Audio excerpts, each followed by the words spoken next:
December 24, 1971.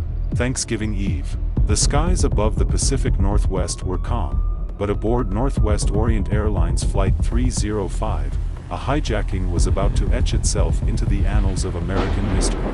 A man who would come to be known only as D.B. Cooper was about to vanish into thin air. The story begins in Portland, Oregon.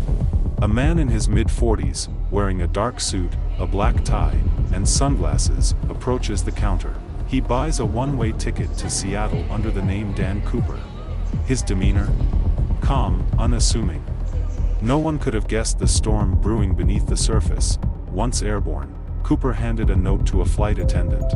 Initially, she assumed it was another lonely businessman flirting. But when he whispered, "Miss, you'd better look at that note.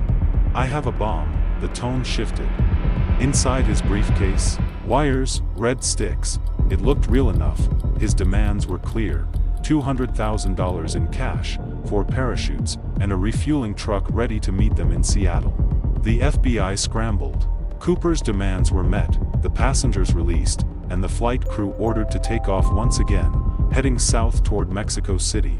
But Cooper had his own plans. Somewhere over the dense forests of Washington state, with the plane flying low and slow at his insistence, he jumped into the dark, frigid night, carrying the cash.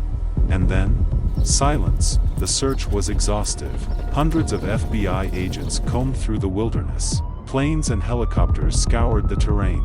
But Cooper, and most of the ransom money, was gone. The only trace? A few bundles of cash discovered by a young boy near the Columbia River in 1980, their serial numbers matching the ransom. Theories abound. Was he an experienced skydiver or a reckless amateur? Could he have survived the jump in such harsh conditions? Some believe he perished that night, his body swallowed by the wilderness. Others argue he planned it all meticulously and lived out the rest of his life in anonymity. Suspects have come and gone. An ex-convict, a former paratrooper, even a woman claimed her late husband confessed to being Cooper. Yet, each lead hits a dead end. Decades later, the FBI officially closed the case in 2016. But Cooper's name remains etched in folklore. So, who was D.B. Cooper? A criminal mastermind? A desperate man seeking a thrill? Or something else entirely? The truth may be lost to history. But one thing's for sure, his legend soars as high as the plane he hijacked. And with that, the mystery remains. An unsolved enigma, tucked away in the shadows of the Pacific Northwest, leaving us all to wonder and imagine. Well, if you enjoyed this video, be sure to leave a like and subscribe.